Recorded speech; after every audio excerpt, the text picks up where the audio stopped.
My name is Matt. I'm 35 years old, and 6 months ago, I thought I had my life figured out. I had a house in the suburbs outside Chicago, a decent job managing supply chains for a manufacturing company, and a wife named Sarah who worked as a marketing coordinator. We'd been married for 7 years. We talked about kids someday, maybe buying a bigger house, taking that trip to Europe we kept postponing. Then I found the text. It wasn't even dramatic. Sarah left her phone on the kitchen counter while she showered. A message popped up from her boss, Marcus. Just a simple, "Can't wait to see you tonight," with a heart emoji. My stomach dropped like I'd stepped off a cliff. When I scrolled up, I saw months of messages. Intimate, planning, laughing about how clueless I was. When I confronted her that evening, she cried. She said it meant nothing, that she was confused, that she loved me. But the thing about betrayal is that once you see it, you can't unsee it. Every smile becomes a lie. Every "I love you" becomes hollow. The divorce was clean, at least legally. We sold the house, split the assets. Sarah moved in with Marcus within a month. I took my half of everything, bought a 2010 Chevy van from a guy on Craigslist, and decided to disappear for a while. No forwarding address, no social media updates.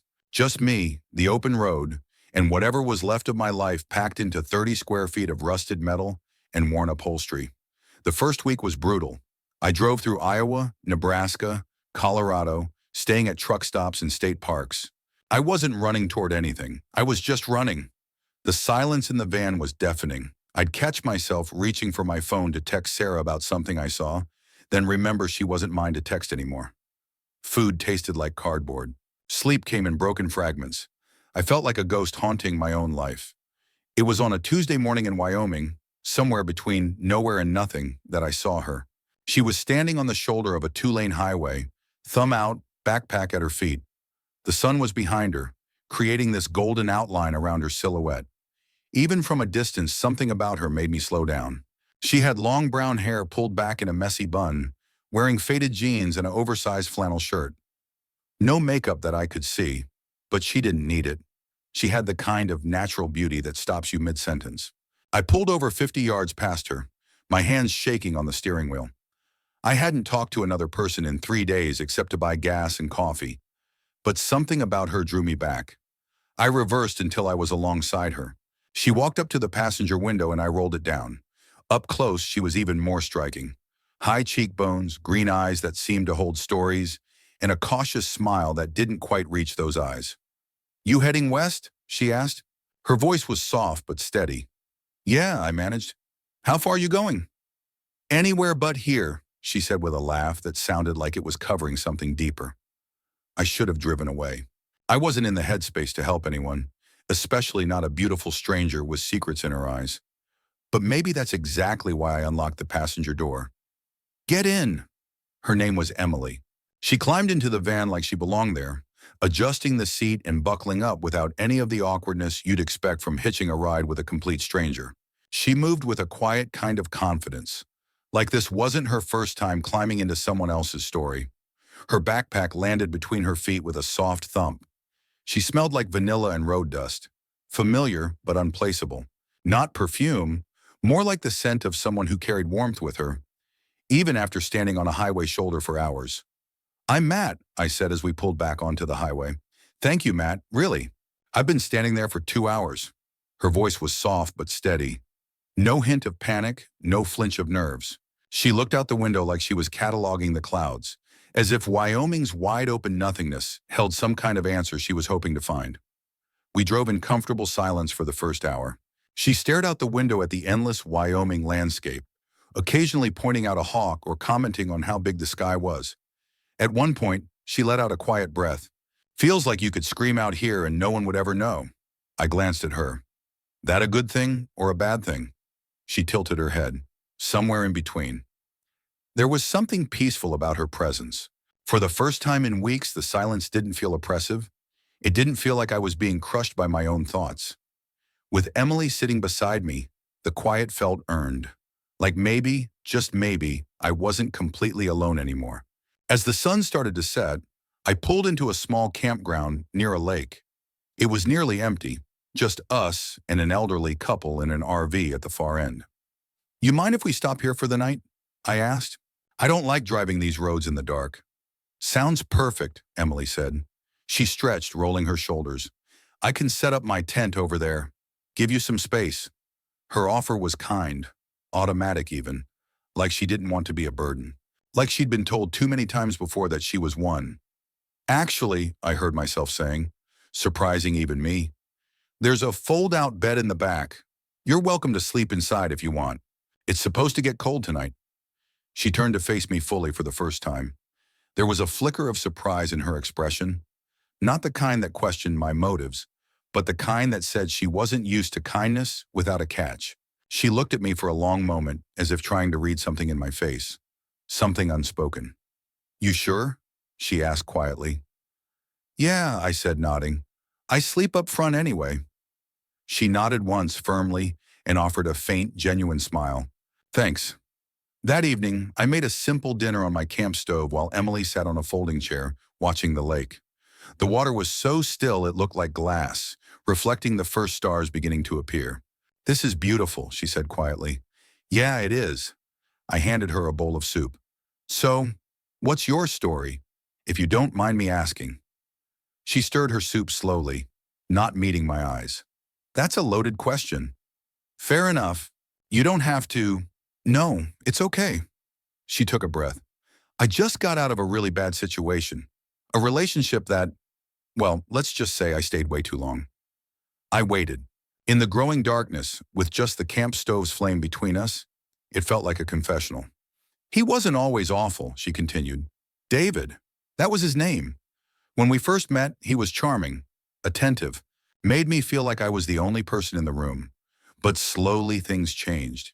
He started deciding what I could wear, who I could see, where I could go. Said he was protecting me, that he knew what was best. She paused, staring into the flames. By the end, I felt like I was living in a cage. He had convinced me I was lucky to have him, that no one else would want me. I believed him for a long time. Her voice grew quieter. Last week, I finally realized that if I didn't leave, I was going to disappear completely. So I packed a bag while he was at work and walked out. Left everything behind except what's in this backpack. The weight of her words hung in the air. I thought about Sarah, about betrayal, about how different kinds of pain could leave you feeling equally lost. I'm sorry, I said. That takes incredible courage. She looked up at me then, and I saw something shift in her expression. What about you? What's your story? I told her about Sarah, about the texts, about feeling like my entire life had been built on a lie. She listened without judgment, occasionally nodding or making small sounds of understanding. Betrayal's a strange thing, she said when I finished. It makes you question everything you thought you knew about yourself. Yeah, exactly. We sat in silence after that, but it wasn't uncomfortable. It was the silence of two people who had been broken in different ways, recognizing something familiar in each other. The next morning, Emily was up before me, sitting outside with a cup of coffee she'd made on the camp stove. Morning, she said, handing me a mug. Sleep okay? Better than I have in weeks, actually. It was true. For the first time since the divorce, I'd slept through the night without waking up in a panic. So, she said, settling back in her chair, where are we headed today? The casual we should have worried me. Instead, it felt natural. I was thinking Utah. There's supposed to be some incredible desert country down there. I've never seen the desert, she said with a smile. Sounds perfect. Over the next few days, we fell into an easy rhythm. Emily proved to be the perfect travel companion. She didn't need constant entertainment or conversation, but when we did talk, it was real. She made observations about the landscape that made me see things differently. She had a way of finding beauty in the smallest things, a weathered barn, the way light hit a mountain peak, the sound of wind through tall grass. She also had a wicked sense of humor. When my van broke down outside of Moab and we had to wait 3 hours for a tow truck, she entertained me with impressions of reality TV stars and made up elaborate backstories for other stranded motorists. I found myself laughing, really laughing, for the first time in months. But more than that, I found myself watching her, the way she tucked a strand of hair behind her ear when she was concentrating. How she always offered to split the gas money, even though I could tell she didn't have much. The way she seemed genuinely interested in my thoughts about everything from music to philosophy to what we should have for dinner. I was falling for her, and that terrified me. We'd been traveling together for 2 weeks when we had our first real scare. We were parked at a rest stop somewhere in Nevada, middle of nowhere, just the van and a couple of semis. The kind of place that felt deserted even in daylight. Now it felt like a scene from a horror movie. The stars were out, the sky pitch black, and the wind had died down completely. It was the silence that woke me, I think. The kind of silence that presses against your chest. Then I heard it. Footsteps. Slow. Crunching gravel around the van. I held my breath. Another step. Then another. A pause. The sound of shoes scraping asphalt. Close. Right outside. I sat up slowly in the driver's seat, heart already racing. In the dim glow of the dash, I could just make out Emily's sleeping form on the fold-out bed. Then, bang! The rear window jolted under the force of a fist. I flinched. "Hey!" a man shouted. His voice was thick, drunk, and aggressive. "I know someone's in there!" Emily shot upright. "What was that?" she gasped. "Shh," I whispered, raising a hand. "Don't move!" Another loud thud, this time against the side window, right next to where she'd been sleeping moments earlier. "Come on out," the voice barked again. "Just want to talk." Emily crawled toward the front, fast and low, her face pale in the shadows. She crouched next to me in the footwell, her knees pulled up to her chest. "What the hell is going on?" she whispered, her voice trembling. "Someone's outside," I said softly. "Don't speak. Stay down." More footsteps. Slow. Circling. Calculated. Then a voice, lower this time, but more sinister. "You got a girl in there, huh?" "I saw her. Pretty thing." Emily's eyes widened in terror. She clutched my arm with both hands. "Matt, I can't, she stammered. "This is like before."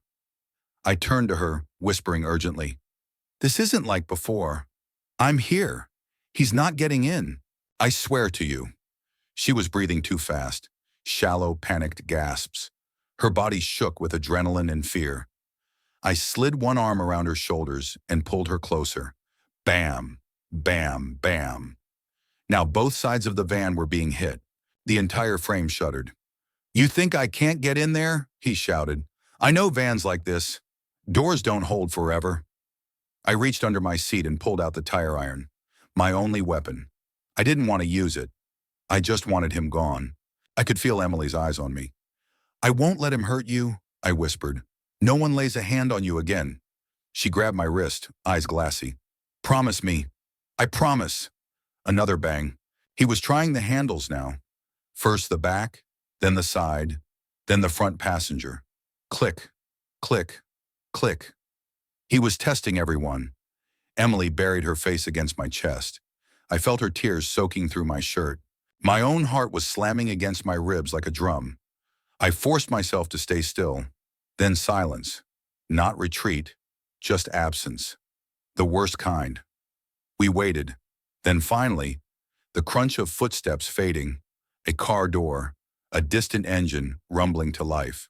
Headlights flashed across the back window, then slowly disappeared down the empty highway. Still, I didn't move. Only after the sound faded completely did we dare to breathe normally. "You okay?" I whispered. She nodded, but I could feel her trembling. "Thank you for keeping us safe." "We kept each other safe," I said. The next morning, we drove to the nearest town and got a motel room with 2 beds. As we were checking in, Emily said quietly, "I forgot what it felt like to have someone actually protect me instead of being the thing I needed protection from." The weight of that statement hit me like a physical blow. I wanted to tell her that she was safe with me, that I would never hurt her, but the words felt too big, too soon. Instead, I just nodded and carried our bags inside. It was in that motel room that night, watching her sleep peacefully for the first time since I'd known her, that I realized I was completely in love with Emily. Not the desperate, needy love I'd thought I had with Sarah, but something deeper, something that made me want to be better, not just for her, but for myself. 3 weeks later, we were camped near the Grand Canyon when my phone rang. It was my old college buddy Jake, calling from Chicago. "Matt!" "Jesus, where the hell have you been? I've been trying to reach you for weeks." I'm traveling, taking some time to figure things out. Well, I've got news that might speed up that process. Remember my company? The logistics firm? We just landed a massive contract, and I need someone with your experience to head up the new division. We're talking serious money, Matt. 6 figures to start, full benefits, corner office, the works. I stepped away from the campfire where Emily was reading, walking to the edge of our campsite. When would you need an answer? Soon, like this week soon. This is a huge opportunity, buddy. You'd be crazy to pass it up. After I hung up, I stood there staring out at the canyon, lit by moonlight. It was everything I used to think I wanted. Security, status, a clear path forward. When I walked back to the fire, Emily looked up from her book. Everything okay? I told her about the job offer. As I spoke, I watched her face carefully, looking for some sign of what she was thinking. Wow, she said when I finished. That sounds like an amazing opportunity. Yeah, it is. I sat down across from her. The thing is, I'd have to be back in Chicago by next Monday. She nodded slowly. That's 5 days from now. Yeah. We sat in silence, the weight of the decision hanging between us. Finally, Emily spoke. What do you want to do? It was such a simple question, but it cut right to the heart of everything. What did I want? 6 months ago, I would have jumped at Jake's offer without hesitation. It represented everything I'd been taught to value. Security, success, a future I could plan and control. But looking at Emily in the firelight, thinking about the past month of waking up excited to see what the day would bring, of laughing until my stomach hurt, of feeling truly alive for the first time in years, the answer was clear. I want to stay on the road, I said. With you? Her smile was radiant. Are you sure that's a lot to give up? I'm sure. I gave up everything once for security, and it turned out to be an illusion anyway. This journey, this feels real. The next morning, I called Jake and declined the offer. He thought I'd lost my mind. Maybe I had. But as Emily and I packed up camp and headed toward Arizona, I felt lighter than I had in years. We spent the next month exploring the Southwest. We hiked in Sedona, camped under the stars in the Mojave, spent lazy afternoons in small desert towns where nobody knew our names or our stories. Emily had a way of making every day feel like an adventure. She'd find hidden trails, strike up conversations with locals who told us about secret swimming holes or the best place to watch sunrise. I loved watching her discover new places. Her face would light up with genuine wonder at things I would have driven past without noticing. She made me slow down, pay attention, be present in a way I'd never learned how to be. But more than that, I loved the quiet moments. Making coffee together in the morning, the comfortable silence during long drives, the way she'd reach for my hand when we were walking. She was teaching me that love didn't have to be complicated or dramatic. It could be as simple as choosing each other, day after day. That's why it hit me so hard when I woke up in Flagstaff and she was gone. At first, I thought she'd just gone out to grab coffee. The bed still had a faint impression where she'd slept, warm to the touch. The blanket was pulled neatly to one side, which struck me as strange. Emily never made the bed. Her coffee mug stood in the sink, still damp. But when I looked to the corner where her backpack always sat, where she'd toss her flannel every night like clockwork, it was empty. No jacket, no shoes, no bag, no note. My chest tightened. I stepped outside, checked the parking lot. Maybe she was just getting fresh air, but the space behind the van was empty. No Emily, no sound but the occasional bird. I called her name once, quietly. Then again, louder. Nothing. I stood in the middle of that lot, my heart sinking fast, as if it already knew what my brain was still refusing to admit. Back inside, I sat on the edge of the bed. Her pillow still smelled like her. Soft vanilla and campfire. That scent alone almost undid me. No texts, no missed calls. My phone, dead quiet. I scrolled back through our old messages, like I was hoping to find a hidden clue in them, some warning sign. There was nothing. I sat in that empty van for an hour, staring at the space where she should have been, trying to make sense of it. Had I read everything wrong? Had I pushed too hard, moved too fast? Or had she simply gotten tired of playing house with a broken man in a broken-down van? I tried to talk myself down, told myself she probably just needed space, but the silence in the van now felt different, heavier, final. The rational part of my brain stepped in with theories. Maybe she had family somewhere. Maybe she'd gotten a call, something urgent. Maybe she just wasn't ready for what we were becoming. But the darker part, the one that whispered late at night when I was alone, it took over fast. She left you, just like Sarah. You let yourself hope again, and look what it got you. By noon, I was driving around the town like a madman. Gas station to gas station, diner to diner. I stopped at a Greyhound station and showed the clerk a photo of her I had on my phone. Her smile was half lit, sun in her eyes. The woman behind the counter barely looked up. Sorry, haven't seen her. Truck stops, restrooms, tourist stands. Same answer, same look, polite dismissal. I tried not to sound desperate, but I knew I did.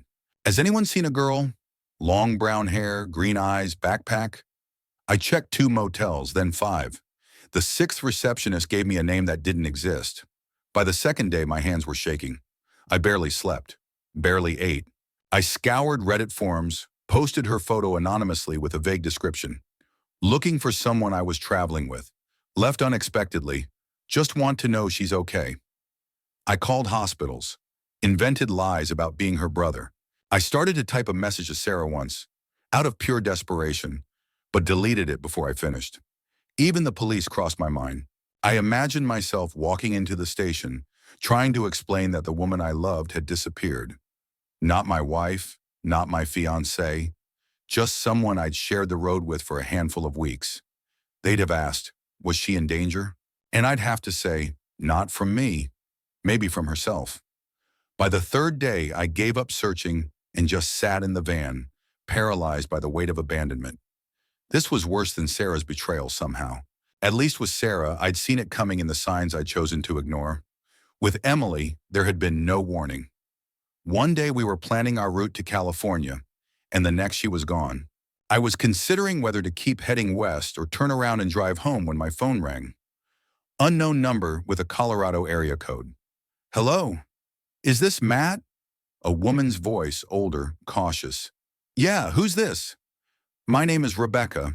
I'm Emily's sister. My heart stopped. Is she okay? Where is she? She's safe. She's with me in Denver. She asked me to call you. Why didn't she call herself? There was a pause. She was afraid you'd be angry. She didn't know how to explain why she left. I don't understand.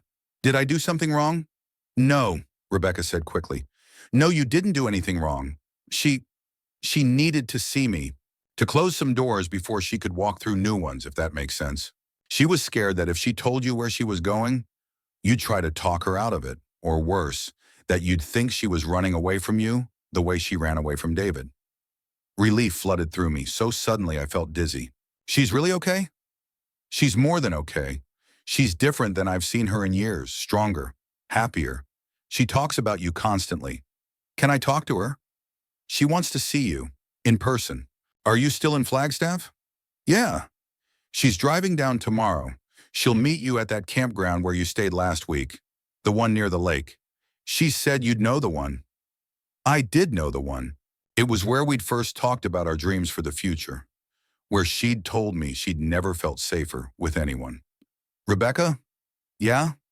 Thank you for calling. Take care of her, Matt. She's been through enough. I spent that night unable to sleep, alternating between excitement and terror. What if she was coming to say goodbye? What if her time with her sister had convinced her that she was better off alone? What if I'd built up our connection into something bigger than it really was? But when I saw her walking toward me across the campground the next afternoon, backpack over her shoulder, that cautious smile breaking into a full grin when she spotted me, all my fears evaporated. I was out of the van and walking toward her before I consciously decided to move. When we reached each other, she dropped her bag and threw her arms around my neck. I held her so tightly I was afraid I might hurt her. I'm sorry, she whispered against my ear. I'm so sorry I left like that. It's okay, I said and meant it. You're here now. We sat by the lake as the sun set, and she told me about her sister, about the conversations they'd had, about the closure she'd needed to find. I had to know that I was choosing this life. Choosing you for the right reasons, she said. Not because I was running away from something, but because I was running towards something, towards someone. And She took my hands in hers. I've never been more sure of anything in my life. That night, lying together in the van under a blanket of stars, I finally found the courage to say what I'd been feeling for weeks.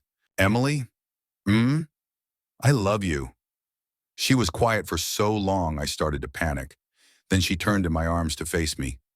I love you too, she said. I think I have since that first night when you let me stay even though I was a complete stranger. You were never a stranger. You felt like coming home. The next morning over coffee and camp stove pancakes, Emily asked, "So what now?"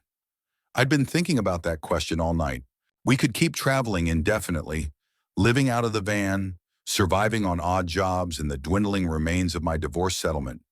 It was tempting. This nomadic life had given us both a kind of freedom we'd never experienced. But I wanted more than that. I wanted a foundation with her, something we could build together. I have an idea, I said. What if we found a place to settle down? Nothing fancy, nothing permanent, necessarily. Just somewhere we could call home for a while. Where were you thinking? I don't know. Somewhere quiet, maybe near the mountains or the ocean. Somewhere we could have a garden, maybe get a dog. Emily's eyes lit up. I've always wanted a dog. Yeah? And a garden. I used to help my grandmother with hers when I was little. Before, she trailed off, but then shook her head and smiled. I'd love that.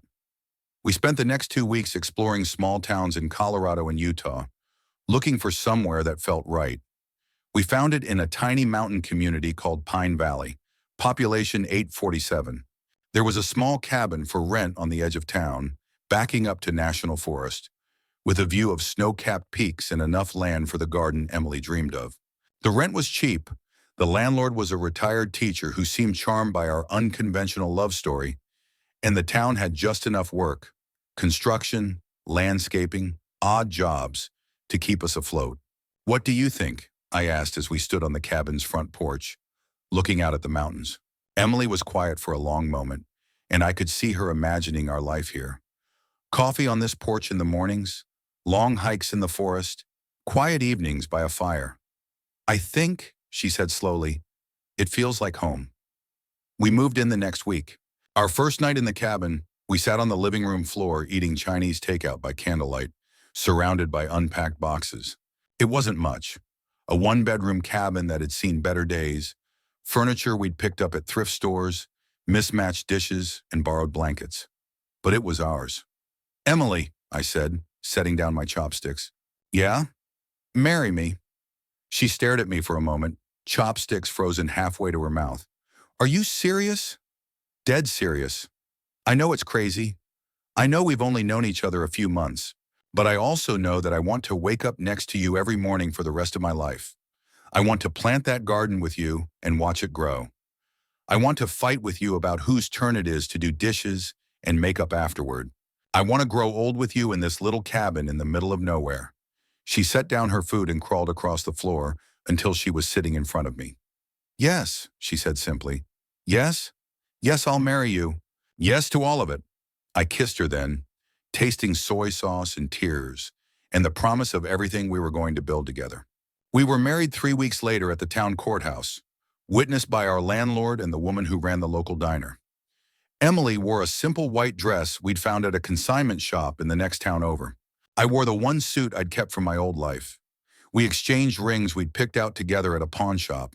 Nothing fancy, just simple gold bands that felt right on our fingers. After the ceremony, we drove home to our cabin and made dinner together. Officially married, officially partners in this strange, beautiful life we were creating. Now, 6 months later, we wake up every morning to coffee on the front porch and the sight of our garden growing. Emily was right about having green thumbs. We've got tomatoes, peppers, herbs, and sunflowers that tower over both of us. We adopted a dog from the local shelter, a mutt named Bear, who follows Emily everywhere and sleeps at the foot of our bed. I work construction 3 days a week. Emily picked up part-time work at the local veterinary clinic. We don't make much money, but we make enough. More importantly, we make each other happy. Sometimes I think about my old life, about Sarah and the corporate world and the man I used to be. It feels like remembering someone else's story. The life I'm living now, simple, quiet, real, is better than anything I ever imagined for myself. And the woman sleeping next to me, dreaming whatever dreams make her smile in her sleep, is the best thing that ever happened to me. We found each other on a lonely highway in the middle of nowhere. Two broken people trying to figure out how to be whole. Turns out we didn't need to be whole first. We just needed to be brave enough to heal together.